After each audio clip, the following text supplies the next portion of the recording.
اللهم صل على رسول الله أعوذ بالله بسم الله الرحمن الرحيم السلام علیکم خواتین حضرات.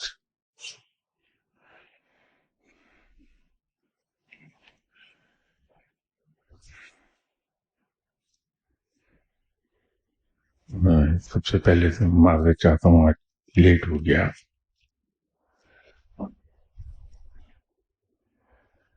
جب ہم کلاس 2 میں تھے غالباً تو ایک چھوٹا سا چٹکلا ہماری ٹیکسٹ بک میں تھا اردو کی کہ ایک اسٹوڈنٹ لیٹ ہو گیا تھا اسکول سے. تو ٹیچر نے اس سے پوچھا کہ تم لیٹ کیوں ہو گئے؟ تو اس نے کہا کہ صاحب کیونکہ بارش بہت ہوئی ہے تو سڑک پر پھسلن اتنی تھی کہ میں ایک قدم آگے جاتا تھا 2 قدم پیچھے پھسل جاتا تھا، تو چلتے چلتے دیر ہو گئی. تو میں یہ تو نہیں کہوں گا کہ میں ایک قدم آگے لیتا تھا 2 قدم پیچھے پھسل جاتا تھا، لیکن لیٹ ہونے کا تعلق سڑکوں کی کھدائی سے ضرور ہے.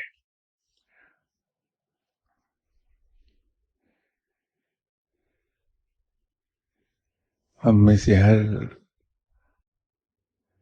ایک کی بمائے میرے یہ خواہش ہے کہ اللہ تعالیٰ مجھے قوت مشاہدہ عطا فرما دے، مجھے کشف عطا فرما دے.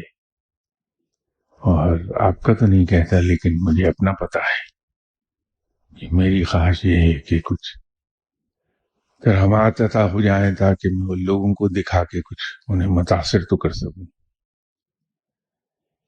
لیکن یہ دعا کرنی نہیں چاہیے، اس لیے کہ رب تعالیٰ دعاؤں کو سننے والا ہے، انہیں قبول فرمانے والا ہے، انہیں پورا کرنے والا ہے. تو دعا کے بارے میں تینوں ہی چیزیں رب تعالیٰ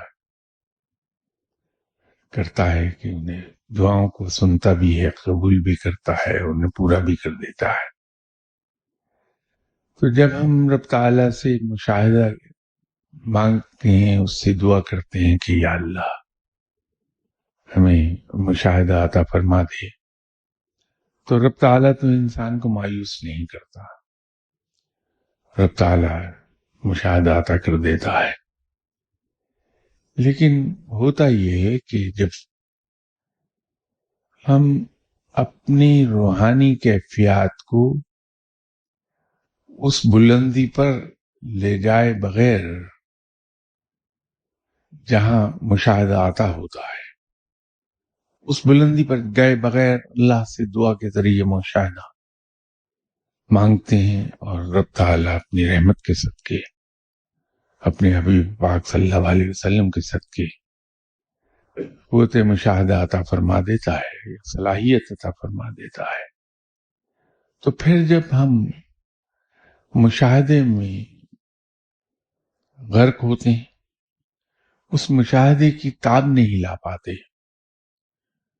تو ہمارے احوال بگڑنا شروع ہوتے ہیں، ہماری ذہنی کیفیات بگڑنا شروع ہو جاتی ہیں.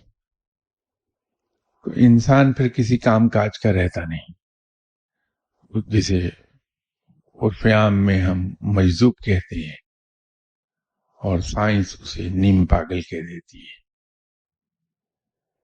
وہ کچھ کیفیت طاری ہو جاتی ہے.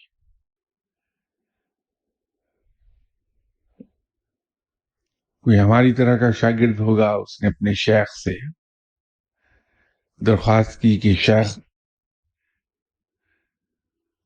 میں رب سے بھی دعا کرتا رہتا ہوں کہ مجھے مشاہدہ عطا فرما دے، اور آپ سے بھی درخواست ہے میری کہ آپ مہربانی فرمائیے اور مجھ پہ نظر عنایت کر دیں اور مشاہدہ مجھے حاصل ہو جائے. شیخ منع کرتے رہے لیکن وہ صاحب باز نہیں آئے. تو ایک دن پھر شیخ نے تنگ آ کر کہا کہ اچھا تم پہلے ایک کام کر لو، اس کے بعد میں تمہیں مشاہدہ عطا کر دوں. اس کو اپنے سامنے بٹھایا اور فرمایا کہ تم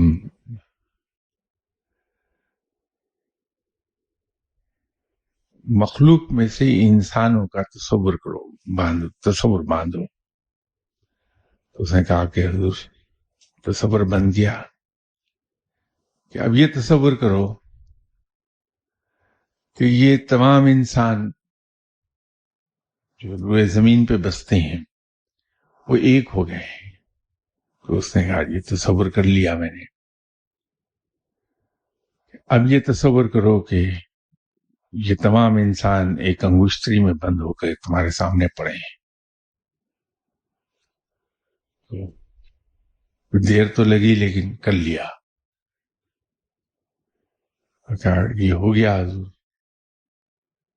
مرشد نے پھر یہ کہا کہ اب تصور کرو کہ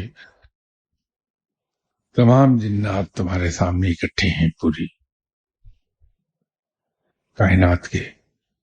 تو اس نے تصور کیا اور تصور کر کے کہنے لگا کہ صاحب کر لیا تصور. کہ اب انہیں یکجا کرو تصور میں. وہ یکجا ہو گئے.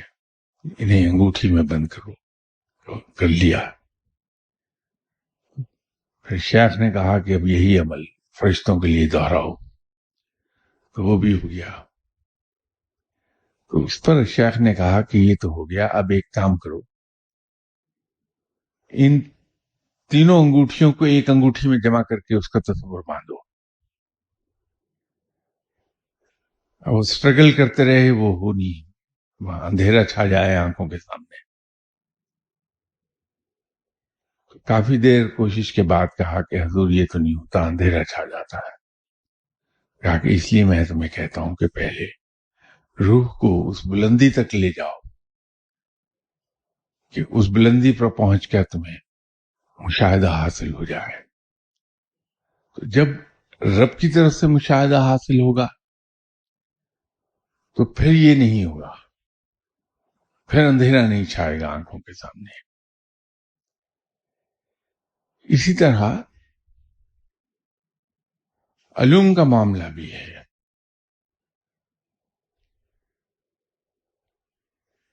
چاہے وہ علم قرآن ہو، علم حدیث ہو، علم فقہ ہو، علم تفسیر ہو،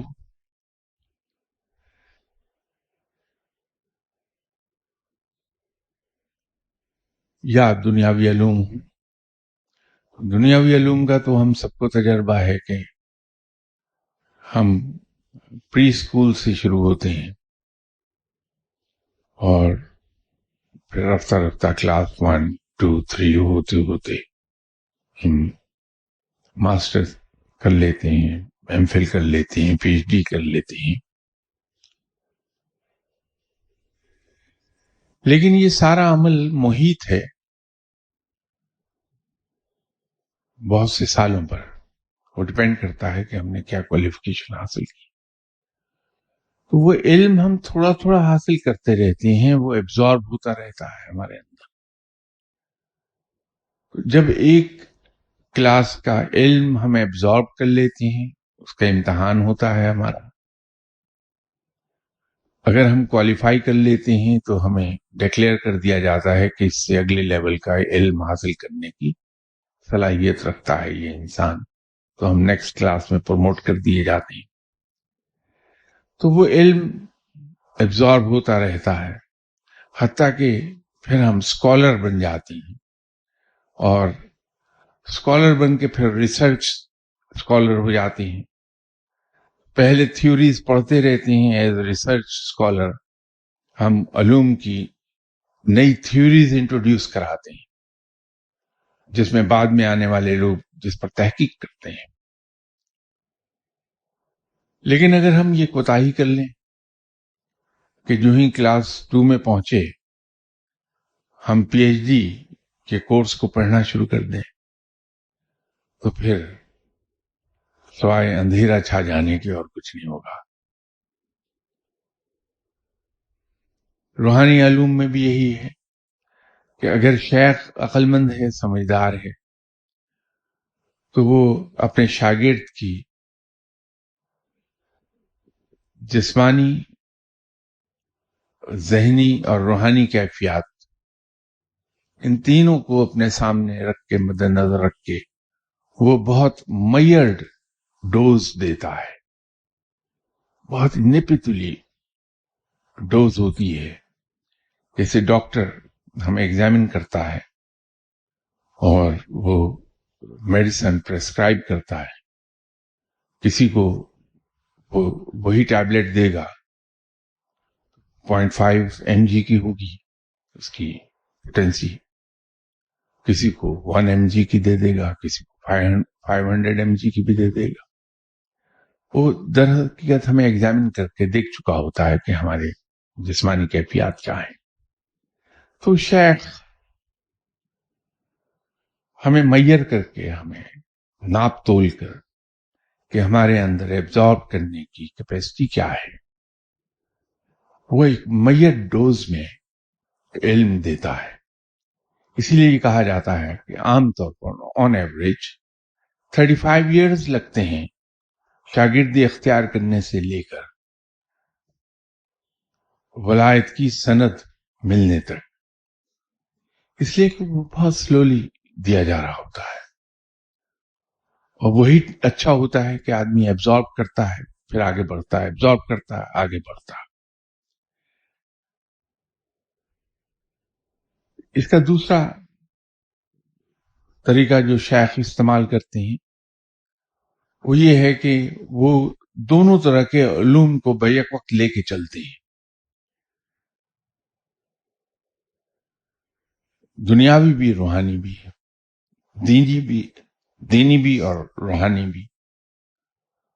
ان کے شاگرد اگر وہ صحیح معنوں میں شاگرد ہیں اور شیخ نے ان پر محنت کی ہے، تو ایسے انسان سے جب آپ ملیں گے جا کے، تو آپ کو حیرت یہ ہوگی کہ اس انسان کے پاس کیا ہے کہ دنیا کے کسی بھی علم پر بات کریں وہ فرفر بولنے لگتا ہے، دینی علم پر بات کریں تو وہ فرفر بولتا ہے، روحانی علم پر بات کریں تو وہ روانی سے بولتا ہے. وہ اصل میں وجہ یہ ہوتی ہے کہ ایسے شخص کا شیخ بہت ہی کامل ہوتا ہے. تو شیخ نے بہت اس کو، جیسے آٹے کی بوری ہے، کہا جاتا ہے کہ بوری کی کیپیسٹی 100 کلو ہے، تو ہم اس میں یکلخت اگر آٹا ڈال دیں تو 100 کلو کبھی نہیں آتا، میں بھی 70 کلو 75 کلو. لیکن اگر تھوڑا تھوڑا ڈالیں اور ساتھ بوری کو شیک کرتے چلے جائیں، 100 کلو آسانی سے آ جاتا ہے. اس کے بعد گنجائش ہوتی ہے کہ اس کے منہ کو سی بھی دیا جائے.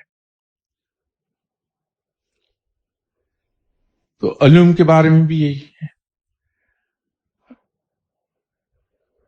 ہمارے یہاں دینی علوم میں بھی اور روحانی علوم میں بھی، اور شروع کے وقت میں تو دنیاوی علوم میں بھی، جابر بن حیان جیسے لوگ بھی گزرے.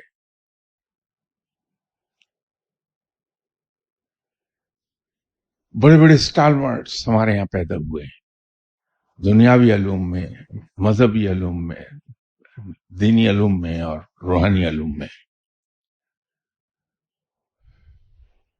جناب امام اعظم حضرت امام ابو حنیفہ رحمۃ اللہ علیہ صاحب، جناب حضرت امام مالک رحمۃ اللہ علیہ، جناب امام احمد بن حنبل رحمۃ اللہ علیہ.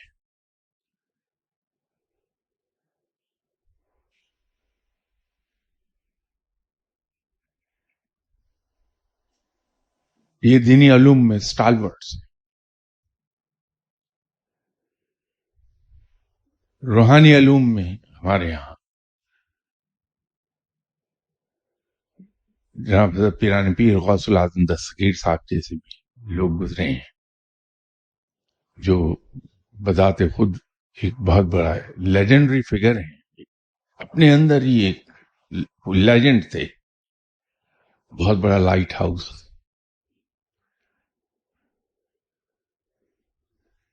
مولانا روم کو ایک جدت نصیب ہوئی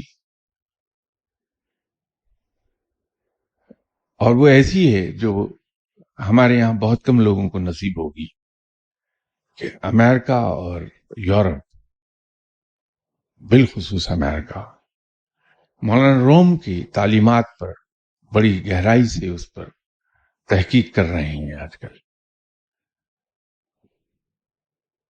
یہ ان کا ایک بہت بڑا اعزاز ہے کہ پوری دنیا میں ان کے علوم پر، ان کی کتابوں پر، ان کی کہی ہوئی باتوں پر تحقیق ہو رہی ہے، اور کرنے والے زیادہ تر نان مسلم، غیر مسلم ہیں. یہ انہی کی آنر ہے. ان کو شاید یہ آنر اس لیے مل گئی کہ یہ اپنے مرشد سے، جناب شاہ شمس تبریز رحمت اللہ علیہ صاحب، ان سے ملاقات سے پہلے مولانا تھے. تو آپ نے ایک کمال حاصل کیا دنیاوی علوم میں، دینی علوم میں، اور جب مرشد سے ملاقات ہو گئی تو پھر روحانی علوم میں بھی. ان کو بڑی جلدی کمال حاصل ہوا، صرف اس لیے کہ ان کی بنیادیں بنی ہوئی تھیں دنیاوی علوم میں اور دینی علوم میں. تو جو کمال پھر انہوں نے حاصل کیا وہ اس طرح کا ہے کہ اس پر غیر مسلم تحقیق کر رہے ہیں. اسی طرح کا ایک نام ہمارے ہاں اکبر محی الدین محمد ابن عربی کا بھی ہے.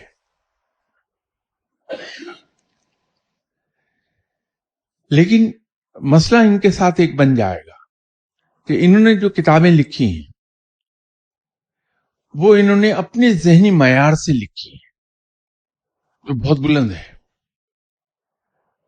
تو اگر جیسے میں نے عرض کیا تھا کہ کلاس 2 کا اسٹوڈنٹ پی ایچ ڈی کی کتابوں کو پڑھنے لگے گا تو سوائے اندھیروں کے اور کچھ نہیں. تو ان کی کتابیں پڑھنے سے پہلے ہمیں اپنے علمی سطح کو، خواہ وہ دنیاوی علم ہو، دینی علم ہو یا روحانی علم، اس کو ایک خاص مرتبے تک لے جانا ہوگا. اس مرتبے پر پہنچ کر علم کے جب ہم ان کو پڑھیں گے تو ایک نئی روشنی ملے گی.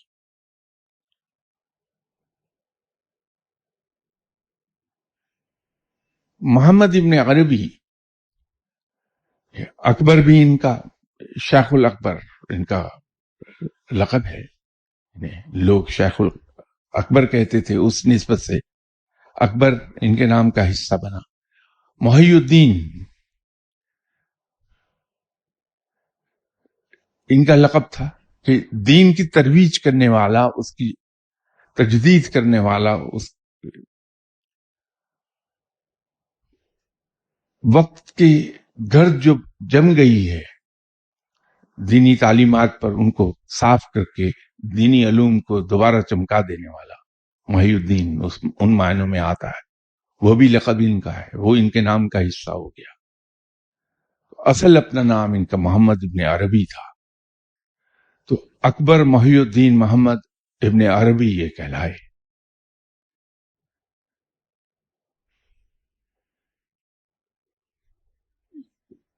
غالباً ان کی پیدائش اگر مجھے صحیح یاد ہے تو 1665 عیسوی کی ہے، 25 جولائی 1665.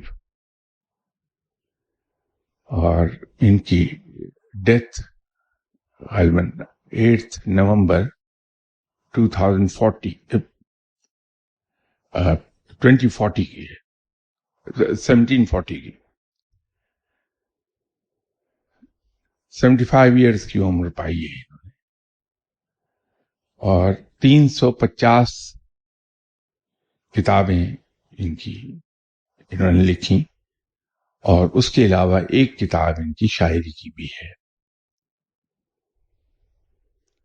انہوں نے بہت سے نئے کنسیپٹس دیے، اور ان کنسیپٹس نے مسلم معاشرے پر بڑے گہرے اثرات بھی مرتب کیے.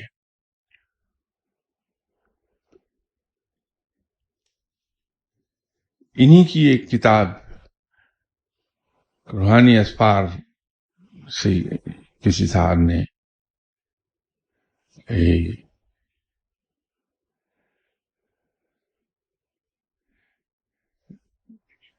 اقتباس لے کے مجھ سے پوچھا کہ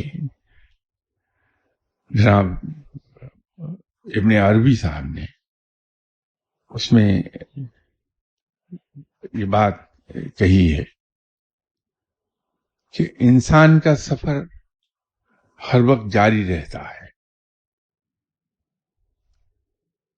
اور وہ سفر کس طرح ہر وقت جاری رہتا ہے اس کو انہوں نے اپنے زبان میں یوں فرمایا کہ اس تک سفر، دوسرا فیز ہے اس میں سفر، اور تیسرا فیز ہے اس سے سفر۔ یہی گفتگو کرتے ہوئے ایک زمانے میں نے عرض کیا تھا کہ یہ روحانیت کی تعلیم میں 2 درجات ہوتے ہیں ہمیشہ۔ کوئی بھی شیخ اس سے باہر نہیں جاتا،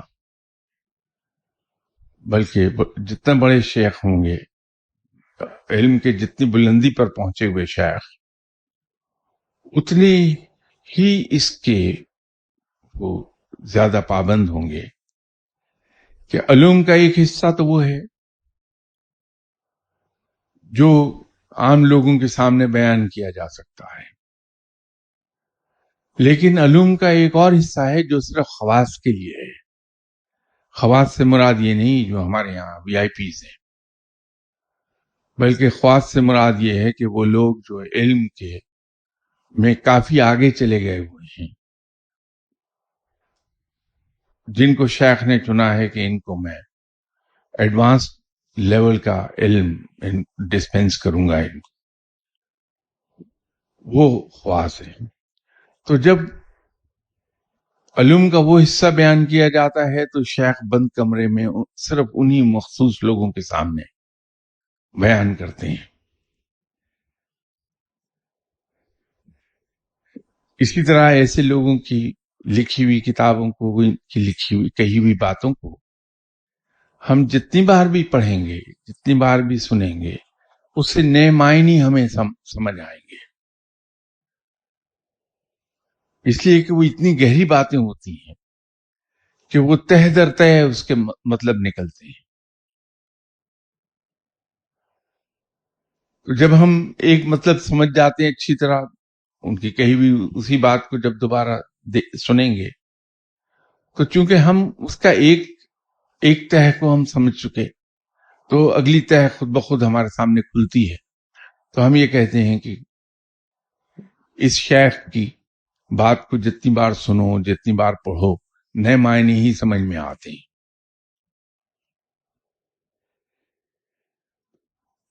جناب محمد ابن عربی کی اس بات کا مطلب بھی اسی طرح دوہرا مطلب لیے ہوئے ہے، اس کا بھی دوہرا مطلب ہے۔ ایک عام آدمی اگر سنے گا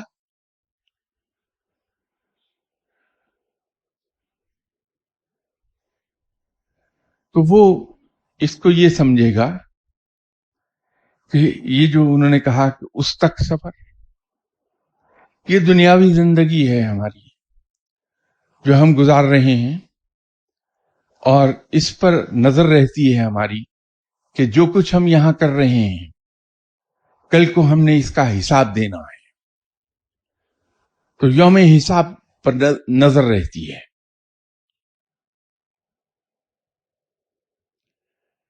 جب ہماری نظر یوم حساب پر رہتی ہے تو ہمارے اعمال درست ہونے لگتے ہیں۔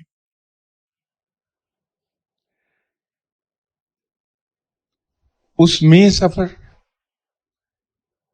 جو یوم حساب ہوگا، اس دن جو کچھ بیتے گی، جس میں سے ہر آدمی گزرے گا، جس پروسیس سے، وہ اس میں سفر ہے۔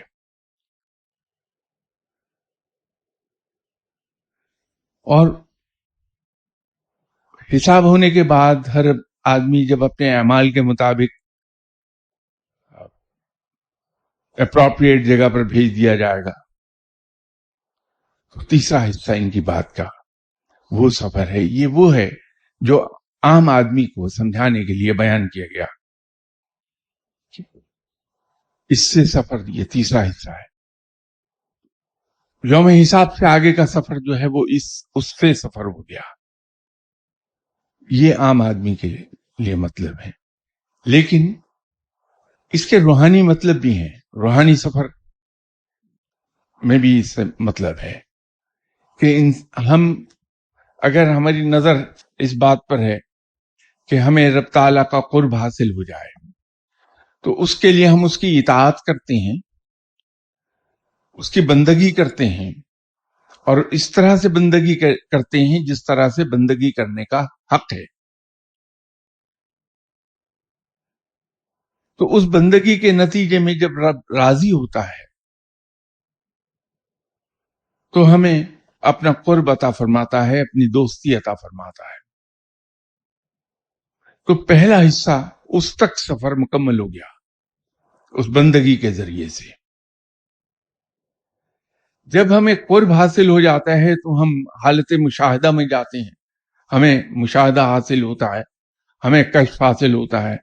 رب تعالیٰ اپنے اسرار کی جس حد تک وہ چاہتا ہے ہر انسان کو اس کی استطاعت کے مطابق سیر کراتا ہے.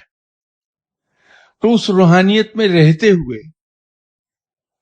وہ جو سفر کرتا ہے، جو مشاہدے کرتا ہے، جو واردات پیش آتی ہے، جو وہ محسوس کرتا ہے، یہ وہ سفر ہے جو اس میں سفر کا حصہ ہے.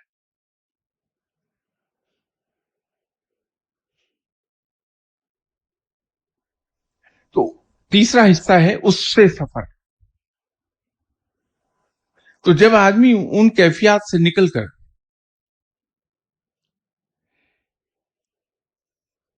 اس حالت میں چلا جاتا ہے کہ مجھے صرف رب چاہیے، یہ کچھ نہیں چاہیے، رب سے بھی کہنے لگتا ہے کہ یا باری تعالیٰ مجھے تو چاہیے، تو اپنا آپ مجھے عطا فرما، مجھے کچھ نہیں چاہیے، اس کو لے جا، مجھے اپنا آپ دے دے، اپنا ذکر چھوڑ دے میرے پاس. تو یہ اس سے سفر شروع ہو گیا آگے کا. اب اس میں ترک سفر کی فضیلت بیان کی ہے. اصل نقطہ وہ ہے جس کو ہم مانیں گے نہیں کبھی. وہ اس سارے سفر کو نیگیٹ کرتے ہیں محمد ابن عربی.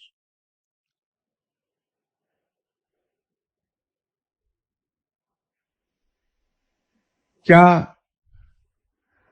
گناہ، کیا ثواب، کیا رب کا قرب، کچھ نہیں، صرف میرا رب مجھ سے راضی ہو جائے، میرا آقا مجھ سے راضی ہو جائے، بس. نہ دوستی کی تمنا، نہ کسی اور چیز کی، صرف یہ کہ میرا رب مجھ سے راضی ہو جائے. جب بندگی رب کی اس نیت سے کوئی کرتا ہے کہ میرا رب مجھ سے راضی ہو جائے، کیونکہ وہ مالک ہے، وہ آقا ہے، میرا آقا مجھ سے راضی رہنا چاہیے، تو یہ ترک سفر ہو گیا. پھر ان چیزوں سے بالاتر ہو گیا انسان. اس لیے اس کی فضیلت زیادہ بیان کی ہے محمد ابن عربی نے. تو ان کی کتاب جو روحانی اسفار ہیں اس کا یہ حصہ، اس کا یہ مطلب نکلتا ہے.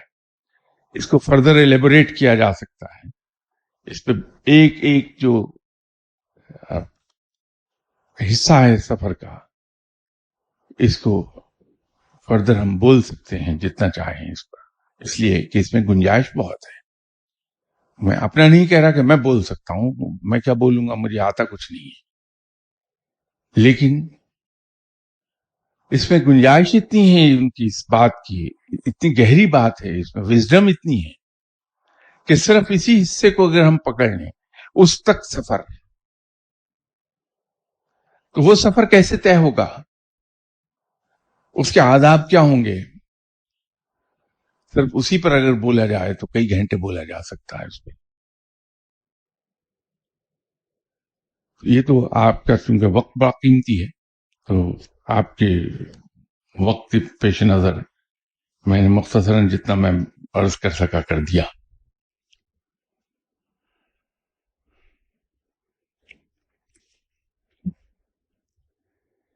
لیکن یہ میں عرض کر دوں ایک آخر میں پھر کہ روحانی یا علمی سفر کی ابتدا میں ایسے اسٹالورٹس کی کتابیں مت پڑھیے، ہمارے بس کی نہیں ہے، کیونکہ ان کی علمی سطح بہت بلند ہے. تو وہ ایسی ٹرم استعمال کر دیں گے، ہم بھٹکتے رہیں گے کہ یہ تھا کیا. پہلے اور کچھ نہیں تو جس علم کے جس مقام پر وہ ہیں اس کے 50% تک ہم چلے جائیں، تاکہ کہیں کچھ تو سمجھ آ جائے کہ وہ کیا کہہ رہے ہیں.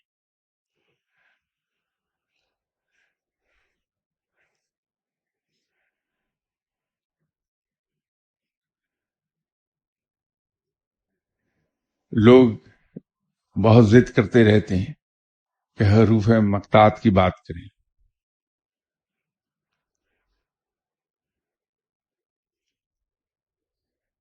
تو حروف مقطعات کا مسئلہ تو یہ ہے، اس کی بات کر لیں، ٹھیک ہے کر لیتے ہیں. لیکن اگر ایک ہی حروف مقطعات میں سے ایک حرف پکڑ لیا، مثال دے رہا ہوں، کوئی سا ایک حرف پکڑا جا سکتا، سواد پکڑ لیجئے. سواد کے بارے میں محمد ابن عربی جیسے لوگوں کا کہنا یہ ہے کہ اس کی وسعت اتنی ہے کہ سواد کے دو کونے ہیں جہاں سے سواد بینڈ لیتا ہے، ایسے یہاں سے شروع ہو کے اور جہاں اس کا یہ سرا آخری آتا ہے، کہ اگر پیدل چلنا شروع کرے تو اس کی وسعت اتنی ہے کہ پورا 12 گھنٹے کا ایک دن چاہیے اس فاصلے کو طے کرنے کے لیے. پیدل اس کی وسعت یہ ہے. اگر اس کو بیان کر دیا جائے کہ اس کا مطلب کیا ہے، سواد کا، اس کے معنی کیا ہیں، یہ کس چیز کو ظاہر کرتا ہے،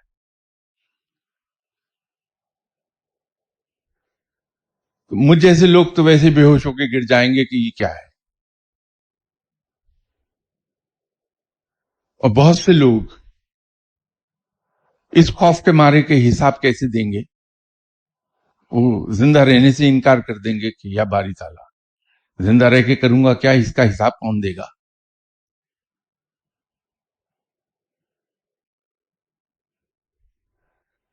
تو یہ انہی اولیاء اکرام کو دکھایا جاتا ہے جو ولایت کے بڑے درجے پر جا پہنچے، تو وہاں حروف مقطعات وہ دیکھتے ہیں لوح محفوظ پر لکھا ہوا، تو اس کے معنی ان کو سمجھ آنے لگتے ہیں.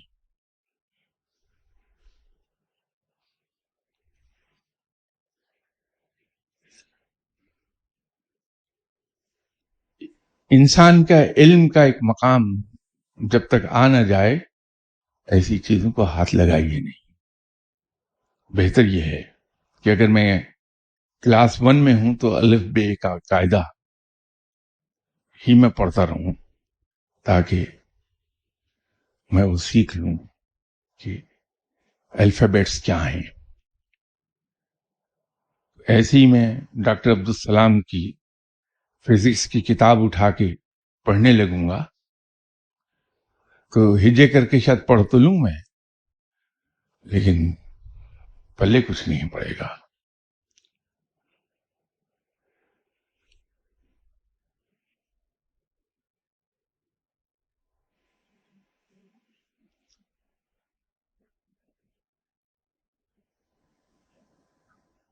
یہ سوال میں اصل میں خود ہی نہیں سمجھ سکا، یہ ایگزیکٹلی وہ ہو گیا میرے ساتھ جو ابھی میں ایکسپلین کر رہا تھا. سوال خاصا عالمانہ ہے، میری ذہنی سطح سے کہیں بلند، تو میں اسے سمجھ نہیں پایا. اگر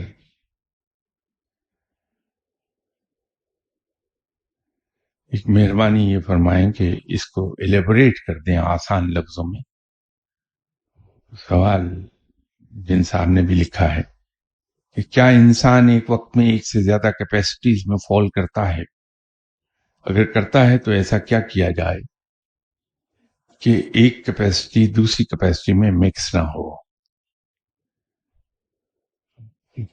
اس کو پلیز اگر ایلیبوریٹ کر دیں فردر کہ آپ کیا پوچھ رہے ہیں تو میں شاید جواب دے پاؤں.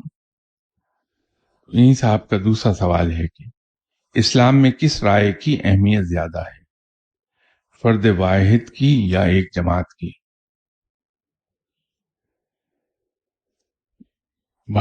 بڑی سادہ سی ایک بات تھی. مشاورت کو اسلام میں بہت ہی بنیادی اہمیت حاصل ہے. رب اور اس کے رسول صلی اللہ علیہ وسلم نے اس کی تلقین فرمائی ہے، اور آپ صلی اللہ علیہ وسلم جو علم میں بھی یکتا ہیں، سوائے رب کے ان سے زیادہ علم رکھنے والا کوئی نہیں. آپ نے بھی اس کو ایکسرسائز کیا ہے لوگوں کو تعلیم دینے کی خاطر کہ اپنے صحابہ سے مشاورت ضرور فرماتے رہیں. اور ایسے کئی موقع آئے کہ آپ صلی اللہ علیہ وسلم نے اپنی ذاتی رائے کو ایک طرف رکھ دیا، صحابہ کی رائے پر عمل کیا. اگر اس کو ہم دیکھیں تو مشاورت کا جو معیار مقرر کیا اسلام میں وہ یہ ہے کہ مشاورت شہر کے اہل دانش اور اہل علم کے ساتھ کیا جائے، جن کی علم و حکمت اور عقل و دانش اور پرہیزگاری اور تقوی، اس پر سارے مسلمان متفق ہوں کہ یہ صاحب الرائے شخص ہیں. ان سے مشورے کا حکم دیا گیا. تو اس سے بات بہت واضح ہو جائے گی کہ اسلام میں کسی جماعت کو اہمیت ہے مشورے میں، یا صاحب رائے ہونے کو، صاحب علم، صاحب علم و حکمت، صاحب تقوی اور پرہیزگار ہونے کی اہمیت ہے.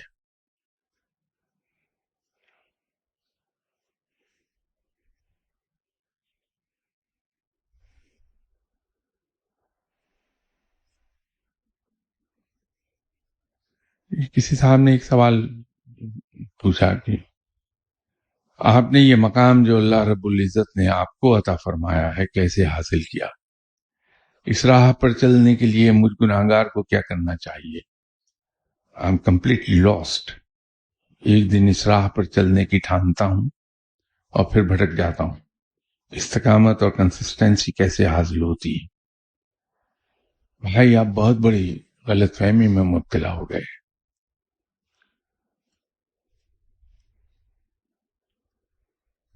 میری دیانتدارانہ رائے اپنے بارے میں یہ ہے کہ میں دنیا کا سب سے گنہگار ترین شخص ہوں.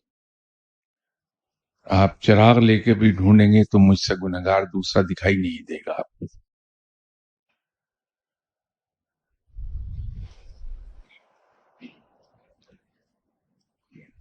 میری کیا حیثیت ہے آپ مجھے آئیڈیلائز نہ کیجیے. سوائے گناہوں کے اور کیا ملے گا مجھے آئیڈیلائز کر کے؟ آپ نے آئیڈیلائز کرنا ہے تو ایک ہستی میں عرض کر دیتا ہوں جن سے میں کلاس 5 سے عشق پالے ہوئے ہوں، اور وہ عشق آج بھی جاری ہے میرا. وہ ہیں حضرت علی کرم اللہ وجہہ. میں عقیدے کے لحاظ سے جناب حضرت امام ابو حنیفہ رحمۃ اللہ علیہ صاحب کا پیروکار ہوں، لیکن عشق میرا حضرت علی کرم اللہ وجہہ کے ساتھ ہے. تو ان کو آئیڈیلائز کر لیجئے، آپ آسانی سے آپ صلی اللہ علیہ وسلم کی دہلیز تک جا پہنچیں گے. بہت آسانی سے پہنچیں گے آپ وہاں. اور وہاں ایک بار جب جو شخص پہنچ جائے آپ صلی اللہ علیہ وسلم کی دہلیز تک، تو سمجھیے کہ آپ صلی اللہ علیہ وسلم رب تک پہنچا دیں گے.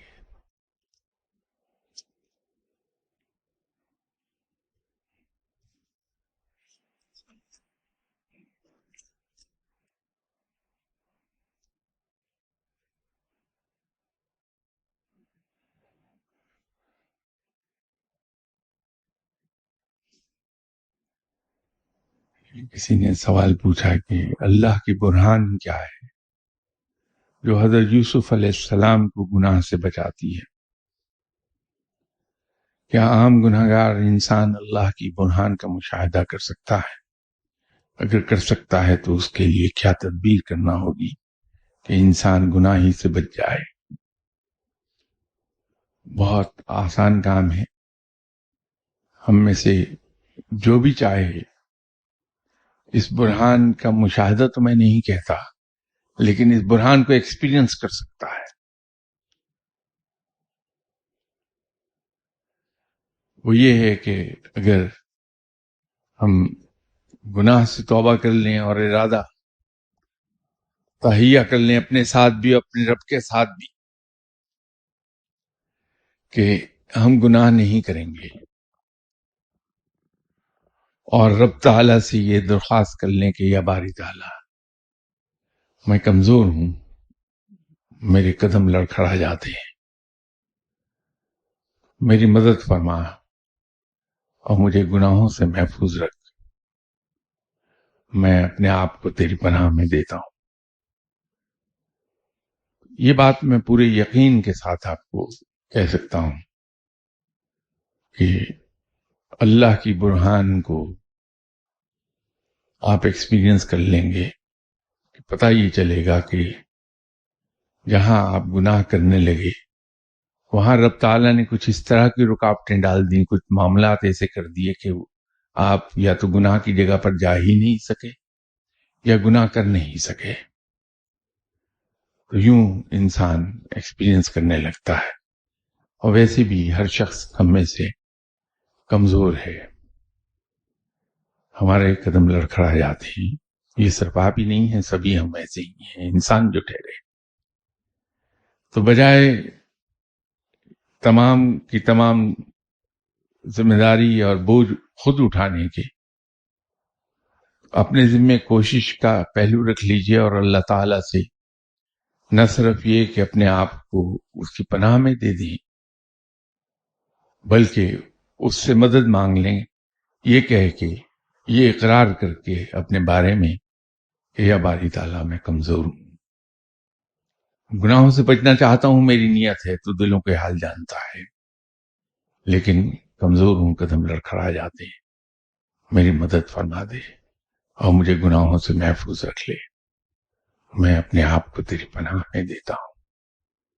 تو یہ مدد آپ خود ایکسپیرینس کر لیں گے کہ کس طرح سے رب تعالیٰ ہم سب کو گناہوں سے بچا لیتا ہے.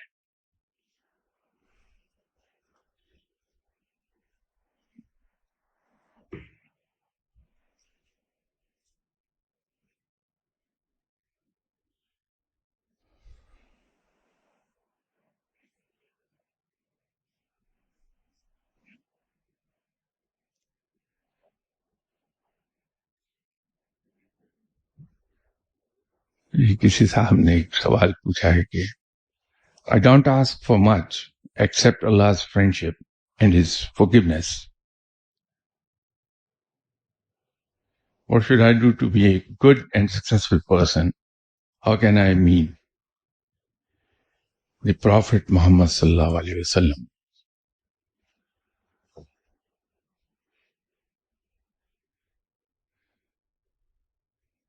ابھی تھوڑی دیر پہلے میں عرض کر رہا تھا کہ جب ترک سفر کر لے انسان، رب تعالیٰ کو ایک بات عرض کر دے کہ یا باری تعالیٰ میں ہوں تو تیرا گناہگار بندہ، تیرا عاجز بندہ، لیکن تو دلوں کے حال جانتا ہے، تو جانتا ہے کہ میں تجھے اپنا آقا، اپنا مولا سمجھتا ہوں.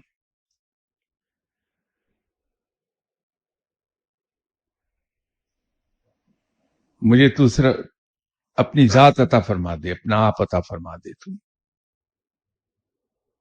تو جب ہم رب تعالیٰ سے یہ مانگنے لگتے ہیں، جیسے میں نے ابھی تھوڑی دیر پہلے عرض کیا تھا کہ وہ رب ہے، اس کی شان ربوبیت ہی یہ ہے کہ وہ اپنے بندوں کو مایوس نہیں کرتا، وہ مایوس نہیں کرے گا. لیکن اس کے ساتھ ساتھ ہمیں دو کام کرنے پڑیں گے.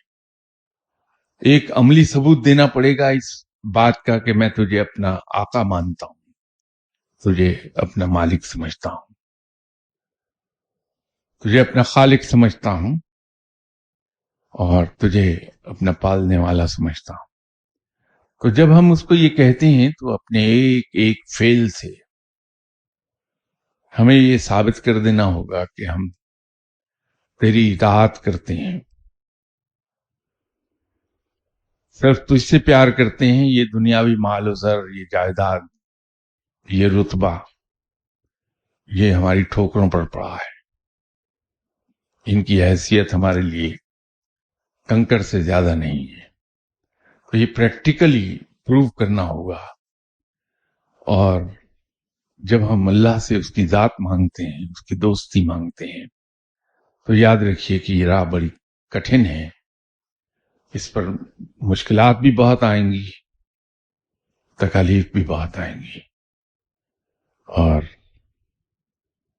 ہم چونکہ کمزور ہیں تو عام طور پر اسے برداشت کر نہیں پاتے۔ یہ بہت پرانی بات ہے، میں بھی اباؤٹ 25 years back اسی کمرے میں ایک صاحب تشریف لائے، اور بھی ان کے ساتھ لوگ تھے 4-5۔ تو انہوں نے آتے ہی مجھ سے کہا کہ دیکھیے شاہ صاحب، میں کوئی ایسی دعا نہیں کرانے آیا کہ میرا بزنس چل جائے، مجھے ترقی مل جائے، یا مجھے کوئی دولت مل جائے۔ اللہ کا کرم ہے، میرے پاس اللہ کا دیا سب ہے، میری ملیں بھی ہیں، دولت بھی ہے، عزت بھی ہے، اسٹیٹس بھی ہے، سب ہے۔ میں تو صرف رب سے دوستی مانگنے آیا ہوں۔ میں نے ان سے کہا کہ دیکھیے یہ دعویٰ نہ کیجیے، بہت ٹال کلیم ہے یہ،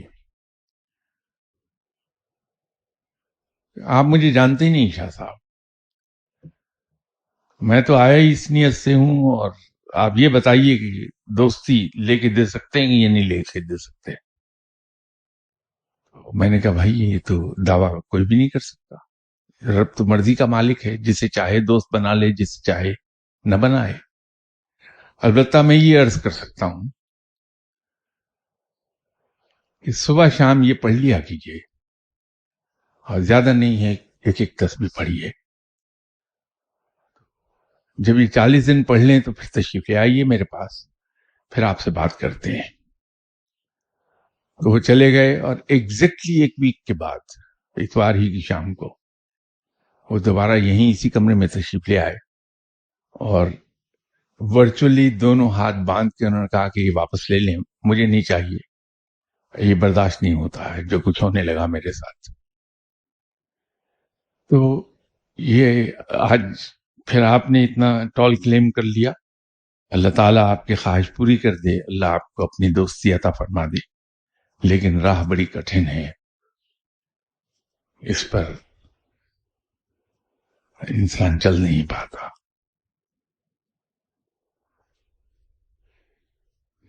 انشاءاللہ تعالیٰ اگلی اتوار بشرط زندگی آپ سے ملاقات ہوتی۔ السلام علیکم۔